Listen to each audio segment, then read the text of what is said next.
Baruch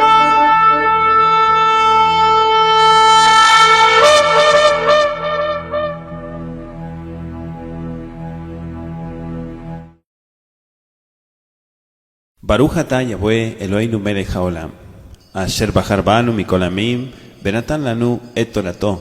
Baruch atah Yahweh noten a Torah, beshen Yeshua HaMashiach, bendito seas Yahweh nuestro Elohim, Rey del universo, que nos has apartado entre todos los pueblos para darnos tu Torah. Bendito seas Yahweh, dador de la Torah. En el nombre de Yeshua, el Mesías, gracias Padre eterno por tu palabra. Amén y amén. Vamos a abrir hoy el capítulo 15 de Bereshit en nuestro estudio sistemático del libro de Génesis.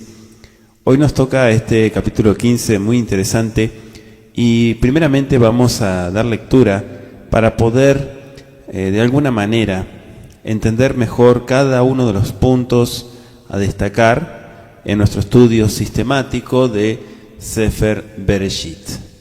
Vamos a ir al capítulo 15 entonces de Génesis. Y vamos a leer desde el versículo 1, le invito a que pueda usted tomar nota también de cada una de las enseñanzas que el Eterno permite a través del estudio de su palabra. Génesis capítulo 15 dice: Después de estas cosas vino la palabra de Yahweh a Abraham en visión diciendo: No temas, Abraham, yo soy tu escudo y soy tu galardón sobremanera grande. Y respondió Abraham: Adonai Yahweh, ¿qué me has de dar siendo así que ando sin hijos y el mayordomo de mi casa es ese Damaseno Eliezer? Dijo más Abraham: Mira que no me has dado hijos, y aquí que es mi heredero uno nacido en mi casa. Y luego vino a él la palabra de Yahweh diciendo: No te heredará este, sino el que saldrá de tus entrañas será el que te herede. Y le llevó fuera y dijo: Mira ahora a los cielos y cuenta las estrellas, si las puedes contar. Y le dijo: Así será tu simiente. Y creyó a Yahweh, y él se lo contó por justicia. Y le dijo: Yo soy Yahweh, que te saqué de Ur de los Caldeos, para darte a heredar esta tierra. Y él respondió: Adonai Yahweh, ¿en qué conoceré que la he de heredar? Y le dijo: Apártame una becerra de 3 años, y una cabra de 3 años, y un carnero de 3 años, una tórtola también, y un palomino. Y tomó él todas estas cosas, y las partió por la mitad, y puso cada mitad una enfrente de otra, mas no partió las aves. Y descendían aves sobre los cuerpos muertos, y Abraham las ahuyentaba. Mas a la caída del sol sobrecogió el sueño a Abraham, y aquí que el pavor de una grande oscuridad cayó sobre él. Entonces dijo a Abraham: Ten por cierto que tu simiente será peregrina en tierra no suya, y servirá a los de allí, y será afligida por 400 años. Mas también a la nación a quien servirán juzgaré yo, y después de esto saldrán con grande riqueza. Y tú vendrás a tus padres en paz, y serás sepultado en buena vejez. Y en la 4ª generación volverán acá, porque la maldad del amorreo aún no ha llegado a su colmo. Y sucedió que puesto el sol, y ya oscurecido, se dejó ver un horno humeando, y una antorcha de fuego que pasó por entre los animales divididos. En aquel día hizo Yahweh un pacto con Abraham diciendo: A tu simiente daré esta tierra desde el río de Egipto hasta el río grande, el río Éufrates, los cineos, los ceneseos, los cadmoneos, los heteos, los fereceos, los refaitas, los amorreos, los cananeos, los gergeseos y los jebuseos. Palabra del Eterno. Hoy vamos, como dijimos, a ver este capítulo 15. Tenemos que ver en primer lugar que en este capítulo el Eterno anima a Abraham. Y Abraham se queja porque no tiene heredero, pero el Eterno le promete un hijo, y no solamente un hijo, dice la Biblia también que una numerosa descendencia. Sabemos que Abraham, a través de este capítulo 15, es justificado por su emuná, es decir, por su fidelidad, por su fe. Y se le vuelve a prometer la tierra de Canaán y le es confirmado con una señal, y claro, dice la última parte de este capítulo, por una visión. Ajara de Barima Ele, allá de Bar Yahweh el Abraham, Bamahase lemor al tirá Abraham, Anohim agem lach, serajeja arebe meod. Después de estas cosas vino la palabra de Yahweh a Abraham en visión, diciendo: no temas, Abraham, yo soy tu escudo y soy tu galardón sobremanera grande. Adebarina Yahweh, las palabras de Yahweh. Digamos que esta nueva revelación del Todopoderoso difiere de las previas tanto en la forma como en la sustancia, ¿no? Porque constituye otro punto crucial, podríamos decir, en la vida de Abraham. ¿Sí? La frase de Bar Yahweh, la palabra de Yahweh, tan común, ¿no? Después en las escrituras, cuando estudiamos el Humash de Shemot, el Humash de Bemidbar o el Humash de Devarim, es decir, los libros posteriores. Pero aquí vemos que se usa por primera vez.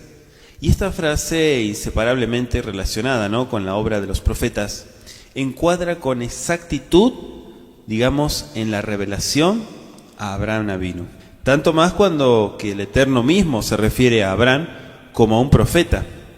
Y eso lo podemos ver también en el capítulo 20, vamos a ir un poquito más adelante, versículo 7 del mismo libro de Génesis. Dice el Pasuk 7: ahora pues, devuélvele su esposa a este hombre, porque él es profeta, y orará por ti, y vivirás. Y si tú no la devolvieres, sabe que de cierto morirás con todo lo que fuere tuyo, dice el versículo. Entonces vemos también aquí la categoría, ¿verdad?, en la que el Eterno empieza a comunicarse con Abraham, y también dice Bemahazé, en visión. Bueno, aunque esta no es la primera visión registrada en la Biblia, la palabra Hazón, visión, se usa aquí por primera vez. Podremos decir que las revelaciones del Eterno se realizaron en formas diferentes, ya fuera para los patriarcas, los profetas, los Sheliahim, también los enviados en la época de Yeshua. En primer lugar, es mediante la manifestación personal de Yeshua, la cual sabemos que más tarde se encarnó para salvación de la humanidad y de todo aquel que cree. Y es mediante una voz audible. Muchas veces esta visión es acompañada a veces por la aparición de símbolos, como por ejemplo cuando hace al Tevilá y Yeshua, allí en Mateo 3, 16 y 17. Pero también vemos que muchas veces es a través o mediante de ángeles que aparecen muchas veces como seres humanos y realizaron milagros para acreditar la misión, porque sabemos que los ángeles son mensajeros, son portadores del mensaje. ¿Sí? Como vemos en el caso también de Jueces, capítulo 13, verso 3 al 7, cuando habla en el caso de la madre de Shinshón, de Sansón. También vemos que es obviamente por el Ruach HaKodesh, el espíritu de Elohim, sobre la mente, claro, para impartirle un claro concepto, pero una convicción también de las cosas percibidas. Como vemos en el caso de Shaul, en Hechos 20, verso 23. En el caso de Jacob, más adelante, el capítulo 28, verso 11 al 15, ¿sí? Les doy de tarea estos versículos para que usted pueda anotarlos y estudiarlos. Ahí es a través de sueños, o también visiones que son realizadas de día y de noche, como el caso que se trata aquí, digamos que oscureció en gran manera, o también aquí por Números 24, verso 4 y 16, que nos habla de Balaam. Bueno, las dos últimas fueron las formas más comunes que el Eterno usó para comunicar su bendita voluntad a los hombres, ¿no? Y esto está de acuerdo con el anuncio: cuando haya entre vosotros profeta de Yahweh, le apareceré en visión, dijo allí por Números 12:6, en sueños hablaré con él, dice. ¿Sí? Números capítulo 12, versículo 6. Entonces vemos claramente las formas en cómo el Eterno se comunica. Al tirá Abraham, Anoji Magen Lach, le dijo: no temas porque yo soy tu escudo, le dijo a Abraham. Estas palabras tenían el propósito de que la mente de Abraham quedara en paz, quedara en shalom. Los reyes de Mesopotamia podrían volver para vengar su derrota, o los paganos cananeos también, ¿sí? Ya celosos del poder creciente de Abraham, podrían atacarlo. pero el Eterno le prometió ser su escudo. La palabra magem es escudo. Digamos que es el escudo, bíblicamente hablando, es el símbolo de protección, ¿no? En las guerras antiguas. Si miramos el Salmo, capítulo 3, vamos a ir a Tehilim, capítulo 3, versículo 3, nos dice: pero tú, oh Yahweh, eres escudo alrededor de mí, mi gloria y el que levanta mi cabeza, dice el versículo. Miren ustedes qué interesante esta afirmación, ¿verdad? Pero también dice su galardón, dice más adelante. O sea, ambas cosas había experimentado Abraham durante la expedición militar anterior, que ya estudiamos en el capítulo anterior, porque el Eterno lo había protegido en la batalla y lo había recompensado con la victoria final. Entonces, debía creer que el Todopoderoso, Yahweh, nuestro Elohim, continuaría haciendo por él lo que había hecho en tiempo pasado. Pero vemos el versículo 2, que Abraham le dice: ando sin hijo. ¿Sí? Aparece la palabra hijo como heredero. Digamos que el temor de Abraham no se debía tanto a posibles represalias militares, como a que todavía no tenía un heredero. Para otros problemas más inmediatos, su mente recurría a la promesa divina, ¿no?, que lo había llevado a Canaán en primer lugar. Siendo que no tenía hijos, entonces ¿cómo podría realizarse la promesa del Eterno de que él llegaría a ser el progenitor de una gran nación? Entonces la combinación de Adonai y Yahweh aparece aquí por primera vez, reconociendo que Yahweh es su amo, ¿sí? Su amo. Adonai se está refiriendo a su amo, su dueño, su gobernante, su monarca. Es decir, Abraham se dirigió a él como mi dueño y añadió a eso el nombre personal divino, ¿sí? El nombre personal de nuestro Padre, Yahweh. Y es por eso que se menciona también el mayordomo de mi casa, dice.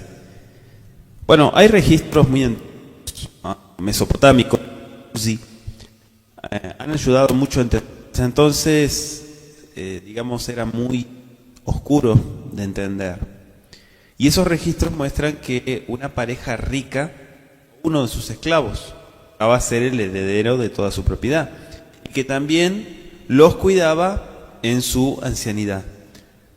Digamos, y deberes relacionados con la adopción eran escritos, sellados y luego firmados por varios testigos, así como por las dos partes del convenio. Abraham temía que no le quedara otro camino, sino seguir la práctica común de aquel entonces, de aquel tiempo, de adoptar como su hijo legal y heredero a su servidor más digno de confianza, Eliezer, ¿sí? Eliezer de Damasco. Este pensamiento se expresa primero en la frase hebrea, que se traduce literalmente como el hijo de la posesión de mi casa, lo que significaría aquel que será el heredero de mi casa. O sea, el mismo pensamiento claramente se repite con las palabras del verso 3, he aquí que será mi heredero un esclavo nacido en mi casa. Todos los anhelos, sufrimientos, desengaños de los años de la vida matrimonial de Abraham se expresan en este lamento, que nadie nacido de él, sino solo uno nacido en su casa, sería su heredero, Eliezer, nacido en la casa de Abraham y criado como todos los otros siervos de Abraham en el temor de Yahweh. No solo dice la Biblia que era un esclavo digno de confianza, sino un fiel seguidor de Abraham, ¿sí? Y dice que era hombre piadoso y experimentado y de sano juicio. Dice el versículo 5 en nuestro estudio: Vayotzeo toja hutza, vayomer abedna, ashamaima, usfor akohabim, im tuchal lisporotam, vayomerlo ko iye zareja. Es decir, y le llevó fuera y le dijo: mira ahora los cielos y cuenta las estrellas, las kohabim, si las puedes contar. Y le dijo: así será zareja, tu simiente. O podremos también traducirlo como tu descendencia. Mira los cielos, le dijo Abraham. Bueno, esto muestra que Abraham por la noche, ¿no?, estando todavía en visión, el patriarca fue llevado al aire libre y se le ordenó que levantara los ojos hacia el cielo estrellado y contara, si podía hacerlo, sus miríadas de resplandecientes estrellas, si quería saber el número de su descendencia. Sabemos que eso es algo imposible. Y es por eso que nos dice nuestro pasuk 6, Be'emim Yahweh Vayahash Beha Lo Tzedaka. Es decir, que creyó a Yahweh y él se le contó por Tzedaka, ¿sí? Por justicia, si lo traducimos. Bueno, Shaul en el estudio de Romanos e incluso Gálatas también, Shaul usó este pasuk, este texto, podremos decir como la piedra angular sobre la cual él fundamenta la enseñanza de la justificación que viene por la fe, no por las acciones. Porque podemos hacer muchas acciones, pero no tener fe, ¿sí? Entonces anótese Romanos 4, verso 3 y Gálatas 3, verso 6.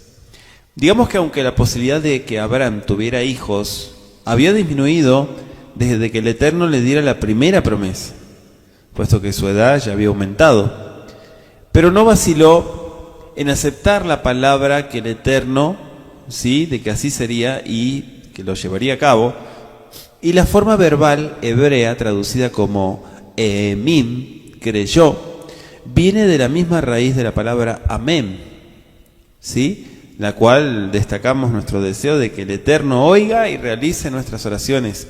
Siempre que nosotros oramos, levantamos plegaria, tefilá, oración al Todopoderoso, decimos amén. Y este verbo expresa completa confianza en el poder, pero claro, en las promesas que el Eterno nos ha hecho. Además, la forma particular del verbo que aquí se usa, ¿no?, en este pasuk, no solo fue la experiencia histórica de Abraham en ese momento, sino también un permanente rasgo de carácter, porque perseveró creyendo, dice. La fe de Abraham, su confianza, su bitajón en el Todopoderoso, en el Kadosh Baruj Hu, comparable a la de un niño, ¿no? No lo hicieron justo, sino más bien les fue contado por justicia, dice el pasuk. Esto es lo que quiero que reafirmemos. Fue contado por justicia, Let Tzedaka, ¿por quién? Yahweh, por Yahweh. Entonces, por primera vez se presentan juntos estos importantes conceptos: fe, pero también justificación. Y eso vio que Abraham no había tenido justicia, basta que le fuera atribuida por Elohim. Y si él no la tuvo, ningún hombre jamás la ha tenido. Abraham era pecador y necesitaba redención también, como cualquier otro ser humano. Pero cuando injusticia le fue imputada, también se le extendieron las misericordias del Eterno, que incluían el perdón de su pecado y hacían accesibles la recompensa de la justicia. Entonces, por primera vez aquí aparece la plena importancia de la emuná, de la fe. Y también aquí por primera vez se menciona la justicia imputada. O sea que de aquí en adelante ambos conceptos fundamentales se presentan en la Biblia hasta ser tratados mucho más adelante en el capítulo 4, como mencionábamos, de Romanos, que prácticamente todo el capítulo toca este tema, Sheliach Shaul. Anoji Yahweh, dice nuestro versículo 7 de Génesis 15, yo soy Yahweh. Esto es muy importante, la afirmación. Sí, digamos que entre los versos 6 y 7 tiene que haber habido un lapso de longitud indeterminada. Y la nueva revelación se realiza durante el día, indudablemente hacia el fin del día, dicen los versículos 12 y 17. Es decir, al paso que la primera visión se había realizado durante la noche, la primera visión fue en el verso 5, y esto puede haber ocurrido al día siguiente, o posiblemente después, no lo sabemos. O sea, no se describen las circunstancias iniciales de la nueva revelación, pero sí sabemos que es en otro tiempo. Dice el verso 7, para darte a heredar esta tierra. Miren qué importante, para darte a heredar esta tierra. Ayer setija meur kashdim latet leja et haeretz azot lerishta. Ani Yahweh. Yo soy Yahweh. Yahweh es el Todopoderoso.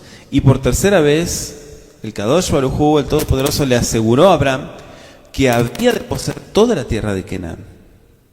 Anótense el capítulo 12, verso 7, que ya lo estudiamos, el capítulo 13, verso 14 y 15, pero ahora nuestro capítulo 15, verso 7. ¿Sí? Su condición no había cambiado en lo más mínimo desde que entró por primera vez en Canaán, y Elohim repitió la promesa a intervalos, ¿no? Y Abraham la aceptó sin ver nunca una señal visible de su cumplimiento. Todavía estaba errante, todavía estaba sin hogar, como había estado cuando llegó de Mesopotamia y no tenía hijos. Era natural que esas preguntas surgieran en su mente. Por eso él pregunta en el versículo 8 de nuestro estudio, Vayomer Yahweh Elohim, Bama eda kirashna, es decir, le pregunta, ¿verdad? Y él respondió, Adonai Yahweh, ¿en qué conoceré que la he de heredar? Fíjense en las preguntas que hace Abraham. ¿En qué conoceré? O sea, este pedido de una señal se puede comparar incluso con los pedidos allí por el capítulo 6 de Shoftim, de Jueces, verso 17, verso 36 al 40, los pedidos de Gedeón, los pedidos también de Hizquiyá, de Ezequías, en Segundo de Reyes 28. La pregunta de Abraham no era un síntoma de incredulidad, o podríamos decir de duda, sino la expresión de un anhelo de ver el cumplimiento de las promesas del Eterno. Más tarde, allí por Zacarías 1, verso 18 y verso 20, Zacarías pidió una señal debido a su incredulidad. Pero Miriam presentó una pregunta similar al ángel, teniendo emuná, teniendo fe y anhelando humildemente una seguridad adicional, allí en el versículo 34 y 35 de Lucas 1. El Eterno, Kadosh Baruj Hu, que ve el corazón y responde de acuerdo con lo que ve, reconoció el derecho de su fiel siervo Abraham de procurar una plena seguridad para su fe. Y esto es algo hermoso porque vemos también cómo el Eterno nos ayuda a trabajar con nuestra propia fe. Tráeme una becerra, le dijo el Kadosh Baruj Hu en el verso 9. O sea, el Eterno condescendió en entrar en un pacto solemne con Abraham, una alianza, una forma usual entre los antiguos, y la expresión llevar a cabo en el texto o hacer un pacto, literalmente sabemos que es la palabra cortar un pacto. ¿Por qué la palabra karet, cortar una alianza o cortar un pacto? Se derivaba de la práctica que aquí se describe, porque los animales que se le indicó a Abraham que usara eran precisamente los que más tarde prescribió el Eterno a Moshe como bestias para los sacrificios. ¿Sí? Y si tienen duda de esto pueden revisar Éxodo 29:15, Números 15:27, Números 19:2, Deuteronomio 21:3 y Levítico 1:14. ¿Sí? El requisito de los animales es que fueran de 3 años, dice el Pasuk, y especifica que se trataba de animales aptos. Entonces, de ahí viene la palabra de cortar un pacto, ¿sí? De esa práctica. El verso 10 nos dice, los partió por la mitad, es decir, los cortó. Cada uno de los 3 animales fue sacrificado y dividido, y las 2 mitades colocadas una enfrente de la otra con un espacio intermedio. Las aves, dice la Escritura, que fueron muertas, pero no fueron divididas. Y probablemente una fue colocada a un lado y la otra al lado opuesto. Los participantes del pacto debían caminar entre los pedazos divididos, prometiendo, claro, simbólicamente, obediencia perpetua a las cláusulas que así se convenían solemnemente. Las vidas de los animales eran la garantía, podríamos decir, de las vidas de los que participaban en el pacto.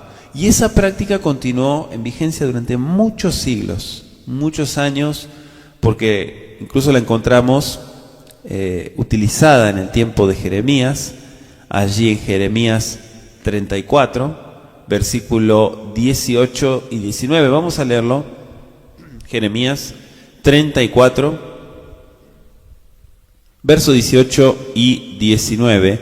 Dice la Escritura: y entregaré a los hombres que traspasaron mi pacto, que no han llevado a efecto las palabras del pacto que celebraron en mi presencia, dividiendo en dos partes el becerro y pasando por medio de ellas, a los príncipes de Judá y a los príncipes de Jerusalén, a los eunucos y a los sacerdotes y a todo el pueblo de la tierra, que pasaron entre las partes del becerro, dice. Entonces vemos aquí evidencia bíblica de esta práctica muy común. Volviendo a nuestro capítulo 15 de Bereshit, el versículo 11 dice: y descendían aves sobre los cuerpos muertos y Abraham las ahuyentaba, dice. ¿Sí? Descendían aves, sabemos que eran aves de rapiña. Por supuesto, esto ocurrió y no fue justamente una visión o sueño. La realidad de que Abraham cumplió las direcciones que el Eterno le dio queda demostrada por el hecho de que tuvo que ahuyentar las aves de rapiña que trataban de alimentarse de estos cadáveres. En las tierras orientales, si no se les impide hacerlo, los buitres y otras aves también comienzan a consumir los animales caídos inmediatamente después de su muerte. Y por lo general dejan blanqueando sus huevos en cuestión de minutos. Abraham caminó reverentemente entre las partes cortadas del sacrificio de acuerdo a la costumbre. Sin embargo, no hubo evidencia visible de que el Eterno, ¿sí?, de su parte, aceptara las obligaciones del pacto. Y esto había de venir más tarde, recién en el versículo 17. Pero hasta entonces Abraham sintió que era su deber proteger los cadáveres de que fueran desgarrados y devorados. El verso 12 dice en nuestro estudio: Vayi Hashemesh labo betardeba nafela al Abraham beine majas hashicha gdola nofelet alav. Mas a la caída del sol sobrecogió el sueño a Abraham, y aquí que el pavor de una grande oscuridad cayó sobre él, dice el versículo 12. El sueño, ¿no? El sueño, en otras versiones aparece como sopor. O sea, no se dice si el sueño de Abraham fue el resultado natural del cansancio, del trabajo, del día, o sueño provocado por Elohim. No dice. La palabra hebrea traducida como sopor o un sueño profundo también se usa en el capítulo 2, 21 del mismo libro de Génesis, para el estado inconsciente que ya hemos estudiado, en que el Eterno sumió a Adán Arishon cuando creó a Java. En 1 de Samuel 26, 12 se dice que este mismo sueño profundo provino de Yahweh. Y el uso de esta palabra hebrea particular, ¿no?, unido al hecho de que Elohim se le apareciera a Abraham mientras éste así dormía, parece apoyar el punto de vista de que el sueño fue sobrenaturalmente provocado. Es decir, que fue algo de parte de Elohim y vino grande oscuridad. O sea, aquí no se da el significado de este horror que sobrecogió a Abraham. Puede haber sido el propósito de Elohim impresionarlo también con la aflicción que debía sufrir su posteridad, ¿sí? Porque sabemos que esto también fue una situación profética.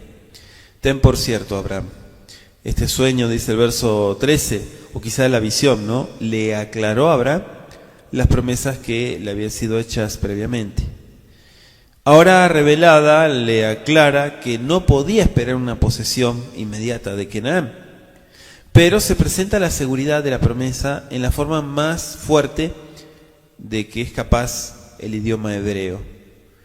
Y la frase podría traducirse literalmente en nuestro versículo 13: Vayomer le Abraham, Yado ateda, ki ger yeseraja, be'eretz lo laem ba'abdum, beinu otam arba meot shana. Vayomer le Abraham, Yado ateda. Ese Yado ateda está muy interesante por las raíces que nuevamente refuerza, como diciendo, sabiendo sabrás. Quizá Abraham se preguntó muchas veces cuánto tiempo más tendría que permanecer siendo extranjero, ¿no?, en la tierra prometida. Y cómo podría él alguna vez realizar el cumplimiento de las promesas del Eterno. Esta revelación no dejó ninguna duda en cuanto a que seguiría siendo peregrino mientras viviera, y lo mismo que sus 4 generaciones de descendientes que todavía no habían nacido. En la visión de este verso 13 no se menciona la tierra en la cual peregrinarían, pero su cumplimiento indica con claridad que se trataba tanto de Canaán, o sea de Canaán, como de Mitzrayim, de Egipto. ¿Por qué? Bueno, porque Canaán dependió económicamente de Egipto durante los días de Abraham, Isaac, y era también dependiente en el sentido político durante la época de los reyes Ixos, ¿sí? En el tiempo de Jacob y de Yosef, bueno, no es extraño encontrar que ambos países estaban incluidos en la forma singular, tierra ajena, tanto Canaán como Mitzrayim. Pero allí viene el versículo diciéndonos, y serán abadum, serán esclavos. Bueno, qué extraño, ¿no? Cuán extraño debe haberle parecido a Abraham que su descendencia, acerca de los cuales se había hecho tantas promesas, iban a ser esclavos, ¿sí? Y esta profecía se cumplió a su debido tiempo. Su nieto Jacob fue siervo de Labán, dice la escritura Génesis 31:41, durante 20 años. Su bisnieto, es decir, Yosef, aún fue vendido como esclavo y más tarde puesto en prisión, allí en Génesis 39, verso 1 y en Génesis 44. Finalmente, todos los descendientes de Israel, ¿sí?, fueron esclavizados en Mitzrayim. Así inicia el Humash de Shemot, el libro de Éxodo, el capítulo 1, particularmente los versículos 13 y 14 de Éxodo. Esto nos muestra claramente que todo llevó un cumplimiento y dice que esta descendencia sería oprimida. Bueno, esa etapa de la historia de Israel había de incluir no solo servidumbre, sino también aflicción, sino también tzará, persecución. Y el cumplimiento de esta profecía puede comprobarse también prácticamente en cada generación durante 4 siglos. ¿Sí? Isaac, sabemos, Isaac ben Abraham, el hijo de Abraham, Isaac, fue perseguido por Ismael, ¿sí?, en Génesis 21:9. Jacob, ¿de quién huyó? Jacob huyó de huyó de Saúl para salvar su vida, ¿no?, en Génesis 27, versos 41 y 43. Y más tarde de Labán, también dice el capítulo 31, verso 2, verso 21 y verso 29. Yosef fue vendido como esclavo por sus propios hermanos y más tarde injustamente arrojado en la cárcel en Génesis 37:28 y 39:20. Finalmente, Bené Israel, los hijos de Israel, fueron grandemente oprimidos por los Mitzrim, los egipcios, después de la muerte de Yosef, nos dice el Pasuk, ¿sí?, de Éxodo capítulo 1, 400 años. ¿Sí? 400 años. Bueno, ¿es este el tiempo de aflicción o el tiempo de permanencia en Mitzrayim? O ambas cosas, nos preguntamos en nuestro estudio. ¿Cómo se relacionan estos 400 años con los 430 años de Éxodo 12, 40 y 41? E incluso Gálatas 3, 16 y 17. Bueno, la primera pregunta depende de la solución que se dé a la segunda. Porque la declaración de Shemot 12:40 dice, el tiempo que los hijos de Israel habitaron en Mitzrayim fue 430 años. Ahí parece implicar que los hebreos estuvieron realmente 430 años allí. Es decir, desde la entrada de Jacob hasta el Éxodo. Y es evidente también por Gálatas 3, 16 y 17, que este no pudo ser o no puede ser su significado.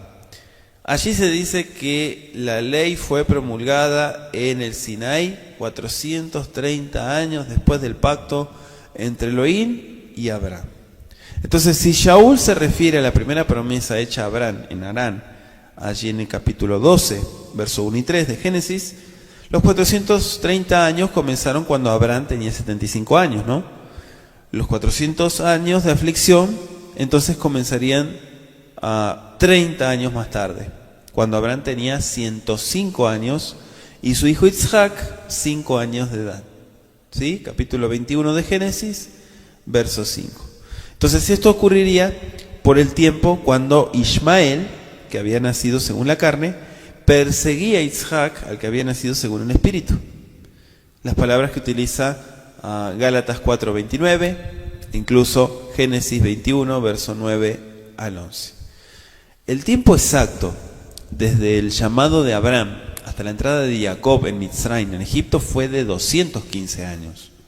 Lo que dejaría 215 años de los 430 como el tiempo que realmente pasaron allí los hebreos. Y por esta razón los 430 años de Éxodo 12:40 deben incluir la permanencia en Canaán, sí, en Canaán, tanto como la estadía en Mitzrayim, en Egipto, desde la vocación de Abraham hasta Yetziat Mitzrayim, la salida de Egipto o el éxodo. La tierra de Canaán dependía tanto de Egipto durante el periodo de los patriarcas que los faraones de Egipto en realidad la consideraban como suya y se referían a ella como tal. Volviendo a nuestro capítulo 15, versículo 14, dice el versículo: mas también a la nación a quien servirán, juzgaré yo, y después de esto saldrán con grande riqueza. Fíjense que aquí está mencionando la nación, ¿no? El versículo 14. Vegan et agoy. Agoy ahí se traduce como la nación. Asher yabodu dananoji, bejaré gen yetsu birhush gadol. Fíjense aquí el juicio que el Eterno ya está marcando sobre esta nación, o sea, sin revelar el nombre de la nación a que hacía referencia. La profecía indica el tiempo de las plagas que vendrían más tarde sobre Mitzrayim, allí por el Éxodo capítulo 6, versículo 6. Pero no solo eso, le dijo también a Abraham: saldrán con gran riqueza. Y esa promesa se cumplió notablemente en la liberación milagrosa de los hebreos de la esclavitud, ¿sí? La inmensa riqueza que llevaban consigo, y eso lo dice Éxodo 12, versículo 36. Cada una de estas profecías se cumplió tal cual. Vendrás a tus padres, le dijo en el versículo 15. Bueno, la mayoría de las personas que se dedican al estudio, bueno, aquí lo que está refiriéndose, la interpretación, es un lenguaje común de hebraísmos, ¿sí? La fuerza de las palabras figuradas para darle un sentido literal. Cuando dice venir al padre de uno, como Génesis 15:15, unirse con el pueblo de uno, a eso está refiriendo. Reunirse con sus padres, como dice Jueces 2:10, o dormir con sus padres, son metáforas comunes en hebreo que sencillamente significan morir. Aquí no está hablando de que se encontraría, ¿sí? Las almas se encontrarían de los difuntos. No.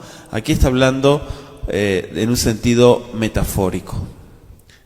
¿Por qué? Porque vemos más adelante que Abraham murió finalmente y no recibirá la promesa hasta que los héroes de todos los siglos sean recompensados por su fe. Y eso quiero que anote Hebreos 11, verso 10, verso 13, verso 39, verso 40 y muchos otros versículos del Brit Hadashah, como Colosenses 3:3 y 4, Primera de Tesalonicenses 4:16 y 17.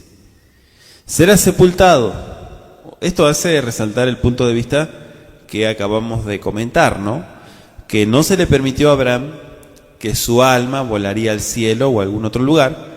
Sería sepultado como lo habían sido sus antepasados. O sea, ellos dormían y Abraham se uniría, es decir, que al fallecer, al morir, ese es el sentido que utiliza la Biblia. Dice el verso 16, en la cuarta generación. Fíjense que muchas veces se aplican los 400 años, ¿no?, del verso 13 al tiempo que realmente pasaron los hebreos en Mitzrayim. Y encuentran aquí una grave dificultad, pero se tiene que suponer que las 4 generaciones tuvieron un promedio exacto de 100 años cada una. Y esto es contrario a la evidencia que disponemos.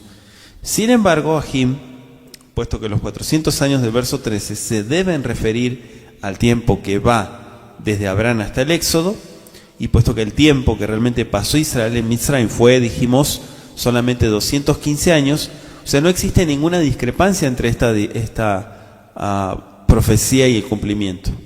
Caleb perteneció a la cuarta generación contando desde Judá. Dice primero de Crónicas 2, verso 3 al 5 y verso 18. Y Moisés desde Leví, dice Éxodo 6, verso 16 al 20. Entonces los intentos para determinar la duración de una generación sobre la base de Génesis 15, verso 13 y 16, son injustificados. Los resultados son completamente engañosos. Sin embargo, esto podría también significar que una generación o un grupo de personas entró en Mitzrayim, 2 moraron allí y la cuarta salió del país. Se menciona también la maldad del amorreo. Hubo 2 razones fundamentales para la indudable dilación en el cumplimiento de la promesa del Abacadosh. En primer lugar, se necesitaría tiempo para que se multiplicara la descendencia de Abraham hasta el punto de poder tomar el país. Y en segundo lugar, la justicia del Eterno demandaban que hubiera una prolongación del tiempo de los amorreos para que ni ellos ni otros acusaran a Elohim de injusticia y parcialidad cuando llegara el tiempo de destruirlos y de tomar su territorio. Es decir, en otras palabras, los hebreos no estaban listos para poseer la tierra, ni el Eterno estaba listo para desposeer a los amorreos como a otras naciones. Bueno, hay un grado de iniquidad señalado, más allá del cual no pueden ir las naciones, sin enfrentarse con los castigos de Yahweh, nuestro Elohim. La profundidad de la depravación y degeneración moral que se habían sumido, ¿no?, a los habitantes de Canaán en el tiempo de Moshe, queda de manifiesto. Y ellos describen a sus dioses como seres crueles y sedientos de sangre que se matan y engañan mutuamente y cuya inmoralidad sobrepasa cualquier imaginación. Entonces, a semejanza de los antediluvianos y de los sodomitas que ya estudiamos, los habitantes de Canaán, al igual que sus dioses, estaban movidos por cosas horribles. Los encontramos sacrificando a sus hijos, adorando serpientes, practicando rituales inmorales en sus templos. Sus santuarios albergaban a prostitutas, profesionales, a homosexuales. Los amorreos, la más poderosa de las diversas tribus cananeas, aquí representa a todos los habitantes de Canaán en nuestro versículo. Aparece también en la visión un horno humeando. Bueno, la fase final de la revelación tenía el propósito de impresionar a Abraham con la segunda de las promesas de Elohim, ¿no? Un horno humeando o una antorcha de fuego. Símbolos que nos hablan de la presencia divina. Pasó entre los cadáveres partidos, así como Abraham mismo lo había hecho antes a la luz del día, y es evidente que esto no fue una visión, porque los animales fueron consumidos totalmente. Con esta señal visible, el Eterno confirmó su pacto con Abraham, el cual así por primera vez contempló el símbolo de la Shejina, la presencia divina que allí se manifestó. Dice el versículo 18 de nuestro estudio: Vayomau karat Yahweh et Abraham berit lemor lesarajá natati et haaretz azot minear Mitzrayim ad hanagar agadol near perat. En aquel día hizo Yahweh un pacto con Abraham diciendo: a tu simiente daré esta tierra desde el río de Egipto hasta el río grande, el río Éufrates. Y luego se mencionan en los versículos 19, 20 y 21 los diferentes pueblos. Pero notemos algo interesante. Con esto, esta tierra, con esto el Eterno reafirmó su promesa acerca de la posesión de la tierra de Canaán. Y por primera vez se indican los límites geográficos precisos, ¿no?, de la tierra prometida. En realidad esos límites se alcanzaron durante los reinados de David y Salomón. Y evidencia de eso tenemos en Primero de Reyes 4:21 y Segundo de Crónicas 9:26. Lo que podemos ver a través del avance en la historia de Israel es que la tierra fue cada vez más pequeña. Y allí se mencionan en los versículos 19 los ceneos, los ceneseos, los cadmoneos. Cada una de estas tribus, la lista, ¿no?, de las 10 tribus no incluye a todos los cananeos. El número quizás es un símbolo de universalidad. Los ceneos estaban en las partes montañosas del sudoeste, cerca de los amalecitas, dice Números 24:20. No es seguro su origen. En alguna época pueden haberse emparentado mediante casamientos con los madianitas, porque Hobab, el cuñado de Moshe, es llamado el ceneo en Jueces 1:16 y en Jueces 4:11.